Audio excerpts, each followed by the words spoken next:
जय श्री कृष्णा। कैसे हैं आप लोग फ्रेंड्स। आज की चर्चा बेहद ही विशेष होने जा रही है। आज हम चर्चा करने जा रहे हैं ग्रहों के उच्च नक्षत्र में होने के बारे में। जैसे कि हम सभी लोग जानते हैं कि हमारे जीवन को ग्रह जो प्रभावित करते हैं उनके बैकग्राउंड में बहुत सारी चीज़ें चलती रहती हैं। ज़रूरी नहीं है जो ग्रह हमको सामने दिखाई दे रहा है वही ग्रह हमको प्रभाव भी दे रहा हो अपने ही स्वरूप से। कभी कभी ग्रहों के स्वरूप भी बदले हुए होते हैं। स्वरूप किस तरीके से बदलते हैं, जैसे कि अगर हम लग्नगत बैठे शनि की चर्चा करें तो शनि लग्न में बैठे हुए हैं। अब शनि का प्रभाव क्या है? चीज़ों में देरी उत्पन्न करना, आपके स्वभाव में अखरता लेकर आना, कटु वचन बोलना। देखिए, कटु वचन ऐसा जो किसी को हानि ना पहुंचाए, मतलब आप सत्य बोलेंगे लेकिन कटु बोलेंगे, थोड़ा सा रूडनेस आ जाता है आपकी बातों में। ये सारी चीज़ें इस समय पर आपके साथ होती हुई देखी जाएंगी। साथ ही साथ यदि चर्चा की जाए राहु की, जो कि द्वादश भाव में विद्यमान है। देखिए, शनि, अब सिर्फ शनि को यदि देखें तो आपके स्वास्थ्य में खराबी, आपके स्वभाव में अक्खड़पन, लेकिन अब इनका हम एक तरफ से देखते हैं, ये नक्षत्र ने इनको कवर कर लिया, यानी कि ये बल्ब है और ये उसका आवरण है। अब यह जब इसका प्रकाश इस आवरण से टकराएगा तो यहाँ पर थोड़ा सा कलर चेंज हो जाएगा, यानी स्वभाव परिवर्तित हो जाएगा। जब यहाँ पर स्वभाव परिवर्तित हुआ नक्षत्र के माध्यम से, फिर आगे आ जाएगा नवमांश, थोड़ा सा यहाँ पर प्रकाश परिवर्तित हुआ, फिर ये भाव। अब आपने देखा कि ग्रह के साथ में कितनी सारी चीज़ें उसके स्वभाव को परिवर्तित करने के लिए चलती हैं। अब भावपति, देखिए भाव प्रथम है, यानी कि यह मेष का प्रभाव रहेगा। भावपति गुरुदेव महाराज, यानी कि गुरुदेव का भी प्रभाव रहेगा। तो मोस्टली हमने देखा कि शनि का प्रभाव देने के लिए इस समय पीछे कितने सारे ग्रह अपने अपने प्रभाव से इनको प्रभावित कर रहे हैं, जिससे इनका स्वभाव बदल रहा है। तो ये सारी चीज़ें सभी ग्रहों के साथ में होती हैं। ऐसे में केतु महाराज, क्योंकि राहु ने अब इस समय शतभिषा नक्षत्र से गोचर कर रहे हैं और केतु महाराज ने अपना नक्षत्र परिवर्तित किया है, ये मघा नक्षत्र में चले गए हैं। मघा नक्षत्र जो है वो केतु का उच्च नक्षत्र है। केतु का उच्च नक्षत्र होने के कारण मघा जो है काफ़ी महत्वपूर्ण रहेगा, क्योंकि केतु आपके षष्ठ स्थान से गोचर कर रहे हैं।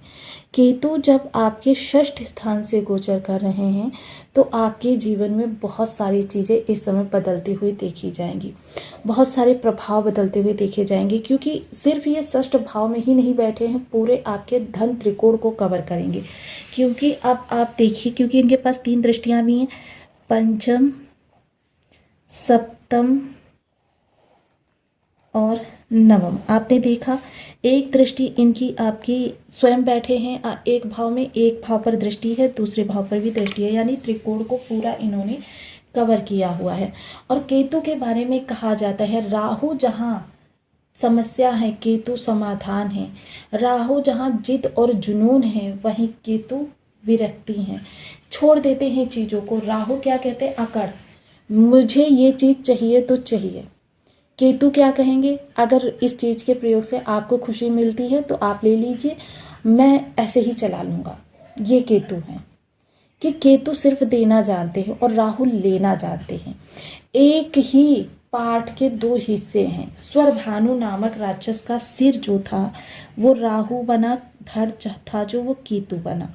आजकल के युग में राहु प्रभावी युग है। ऐसे में जब केतु के उच्च प्रभाव जागृत होंगे, क्योंकि केतु उच्च नक्षत्र में जा रहे हैं, केतु के उच्च नक्षत्र जागृत होंगे तो क्या होगा? क्योंकि देखिए, आजकल के युग में हर कोई धर्म का प्रयोग करे, अधर्म का प्रयोग करे, नीति का प्रयोग करे, किसी का धन हड़पे, झूठ बोले, कुछ भी करे, बस उसे चाहिए ही चाहिए। त्यागना तो किसी को आता ही नहीं, और केतु त्याग की प्रतिमूर्ति होते हैं, डिवोशनल ग्रह माने जाते हैं। तो ऐसे में केतु हमको किस तरीके से इफ़ेक्ट करने जा रहे हैं इस पर चर्चा करेंगे, क्योंकि उच्च नक्षत्र पर जाने पर, जैसे मैं पिछले वीडियो में कई वीडियोस में आपको ये चीज़ बताई है कि राहु के पास केवल 40% शक्ति होती है, 60% शक्ति जो होती है केतु के पास होती है। ये सर्प का मुख है और ये धड़ है। आप आपके सिर को नियंत्रित करते हैं, आपके मस्तिष्क को नियंत्रित करते हैं राहु।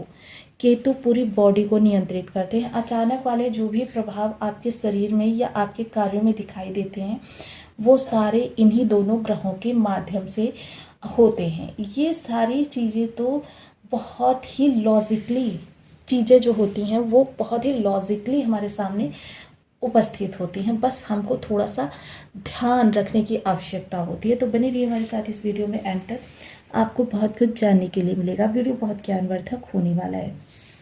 यदि आपके लग्न में 12 नंबर बना हुआ है तो ये राशिफल आपके लिए है। यदि कुंडली में कहीं भी चंद्रमा के साथ 12 नंबर बना हुआ है तो ये राशिफल आपके लिए है। कुंडली ना होने की स्थिति में आप इसे नाम राशि से भी देख सकते हैं। यदि अभी तक आपने अपने इस चैनल को सब्सक्राइब नहीं किया है तो प्लीज़ सब्सक्राइब कर लीजिए, वीडियो को लाइक कर दीजिए, चैनल को शेयर कर दीजिए। इससे होगा क्या कि हमारे आने वाले हर वीडियो की नोटिफिकेशन मिल सकेगी आपको सबसे पहले। एक प्यारा सा कमेंट करना बिल्कुल ना भूलें। कमेंट से हमें बहुत मोटिवेशन मिलता है, हौसला मिलता है और ये पता चलता है कि आप और क्या जानना चाहते हैं। देखिए, वर्तमान समय में इसलिए भी महत्वपूर्ण हो रहा है राहु केतु पर दृष्टि रखना कि इस समय कालसर्प योग जो बनेगा तो राहु केतु के मध्य में समस्त ग्रह आ जाएंगे। आपके ये 5-6 भाव सुप्त हो जाएंगे। तब सारे प्रभाव जो होंगे यानी पूरी कुंडली जो होगी राहु केतु के अधीन हो जाएगी। वहीं आपकी 7.5 भी चल रही है, जिस कारण से आपको इसका इफ़ेक्ट जो है काफ़ी ज़्यादा देखने में आने वाला है। सबसे पहले तो इस दौरान आपको केतु के प्रभावों में यदि कोई चीज़ दिखाई देगी तो एक चीज़ बहुत अच्छी दिखाई देगी कि आपकी शत्रुता लगभग समाप्त हो जाएगी। अब शत्रुता जब समाप्त हो जाएगी तो चीज़ें कह सकते हैं आपके जीवन में माइंड में उतनी ज़्यादा विषमता नहीं रहेगी जितनी की अमूमन होती है। अब केतु के प्रभाव, क्योंकि शत्रुता समाप्त हो जाएगी। कंपटीशन, देखिए कंपटीशन के लिए भी, क्योंकि केतु क्या है आपको डिवोशनल बनाते हैं। आपके शत्रुओं पर भी इस समय धर्म का प्रभाव रहेगा। केतु जो हैं आपके शत्रुओं पर भी इस समय धर्म का प्रभाव डालेंगे, जिससे क्या होगा, शत्रु पक्ष है ना, तो शत्रु पक्ष जब आध्यात्मिक हो जाएगा और आप भी थोड़ा सा डिवोशनल हो जाएंगे तो मोस्टली ये एक दूसरे के सामने झुकने वाली बात हो गई। तो ऐसे में शत्रुता तो पूर्ण रूप से समाप्त हो जाएगी। वहीं क्योंकि केतु त्यागना जानते हैं यानी कि कंपटीटर जो है, तो देखिए आपके मन में अभी तक कंपटीटर को हराने का भाव आता था। स्किल्स भी बहुत बढ़ाते हैं केतु, ऐसी बात नहीं है, स्किल्स भी बहुत ज़्यादा बढ़ाते हैं। यदि आप लर्नर हैं किसी चीज़ के तब तो आपके लिए बहुत अच्छी है। वहीं अगर आप लर्नर नहीं हैं बल्कि आप लोगों को सिर्फ डिफीट करना चाहते थे तो ऐसे में आपके कार्य में आपको स्किल बढ़ानी चाहिए, लर्नर आपको बनना चाहिए। तो ये केतु आपके अंदर बहुत अच्छी। ऐसे में आप थोड़ा सा ज्योतिष, तंत्र मंत्र या फिर धर्म पुराण की ओर आकर्षित हो सकते हैं और इन चीज़ों को सीखने का भी प्रयास कर सकते हैं। कार्यस्थल पर सादगी और सजगता से परिपूर्ण आपका व्यवहार लोगों को बहुत ज़्यादा प्रेरित करेगा, आकर्षित करेगा। कार्यों में निपुणता इस समय आपका गहना होगी। साथ ही साथ चेंजेस जो महत्वपूर्ण है, मोस्टली इस दौरान आप कोई चेंजेस करना ही नहीं चाहेंगे, ये चीज़ आप ध्यान रख लीजिए। जो मिल रहा है, जितना मिल रहा है उतने में ही आप संतुष्ट रहना पसंद करेंगे, क्योंकि विच्छेदात्मक दृष्टि है। अब जैसे केतु के लिए यदि मैं कहूँ, केतु इस भाव में है, कर्म आप करेंगे लेकिन कर्म के फल की इच्छा नहीं करेंगे। पूर्ण आपका जीवन जो होगा गीता के उपदेशानुसार होगा। कर्म करेंगे, कर्म की फल की इच्छा नहीं करेंगे, और फल मिल भी जाए तो वो भी जाकर परिवार में किसी बड़े बुजुर्ग को या अपनी जीवन साथी को किसी को पकड़ा देंगे। मतलब इस दौरान आप एक भी रुपया स्वयं के लिए नहीं ख़त्म करना चाहेंगे। किसी ने यदि कपड़े लेकर दे दिए तो भी अच्छी बात है, तो पहन लेंगे, नहीं लेकर दिए तो भी चलेगा। सप्तम दृष्टि जो इस स्थान पर जाएगी आपके 12 भाव पर, तो यह थोड़ा सा आपके विदेश से जुड़े हुए कार्यों को बहुत ज़्यादा इन्हेंस करेगी। इस दौरान खर्च यदि आपके लिए कहे जाएं तो आप बिल्कुल भी नहीं करेंगे। मतलब मोस्टली यदि आपसे खाने पीने की चीज़ों के लिए भी कहा जाए ना, तो वो भी आप सेविंग के तौर पर कि हाँ बच्चों के काम आएगी, परिवार के इस सदस्य के काम आएगी, उस सदस्य के काम आएगी। अपनी जिम्मेदारियों को समझकर इस दौरान आप कोई भी खर्च ही नहीं करेंगे। जो भी ज़रूरी चीज़ें हैं, जैसे अगर आप जो ऑफिस जा रहे हैं, किराया वगैरह देना है वो तो आपको देना ही पड़ेगा। पर्सनल आप स्वयं के लिए कुछ नहीं करेंगे। नवम दृष्टि जो धन भाव पर जाएगी, तो ऐसे में सबसे पहले वाणी का ध्यान रखें, क्योंकि वाणी आपकी सभ्य, सुसंस्कृत और विनम्र रहेगी। साथ ही साथ आप इस समय सत्यवादिता से भरे हुए रहेंगे। धन आगमन के लिए यदि कहा जाए तो धन आगमन होगा, बहुतायत मात्रा में होगा, लेकिन आप उस धन को अपने लिए प्रयोग करना बिल्कुल भी नहीं चाहेंगे। मोस्टली अगर कह सकें तो इस समय पर आपकी जो संज्ञा है वो हम कृपण कह सकते हैं कि इस दौरान आप कृपण रूप व्यक्ति हो, और यह कृपणता आपके जीवन को बहुत ज़्यादा प्रभावित करती हुई देखी जाएगी। साथ ही साथ चीज़ें जो हैं वो बहुत ही ज़्यादा विस्तार पूर्वक होती हुई देखी जाएगी। इस दौरान पैतृक संपत्ति से जुड़े हुए कोई भी वाद विवाद में ना पड़ें, क्योंकि इस दौरान आप देना ही जानते हैं। उन चीज़ों को न्यायोचित तरीके से आप अपने फेवर में नहीं करेंगे, बल्कि देना ही जानते हैं। तो हो सके तो ऐसे कोई यदि मसले हों तो परिवार के किसी वरिष्ठ जन या फिर अपने जीवन साथी को भेज सकते हैं। आप स्वयं इस पचड़े में ना पड़ें।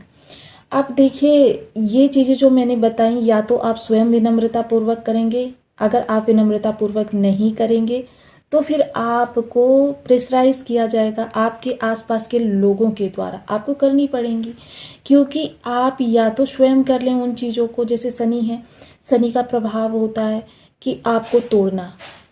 यदि आप स्वयं टूट जाते हैं तो शनि आपको देने पर आ जाते हैं, लेकिन यदि शनि स्वयं तोड़ते हैं तब फिर शनि आपको परेशान करते हैं। तो ये चीज़ें बहुत ज़रूरी हो जाती हैं कि हम ग्रहों को समझकर उसके अनुसार स्वयं को परिवर्तित करें।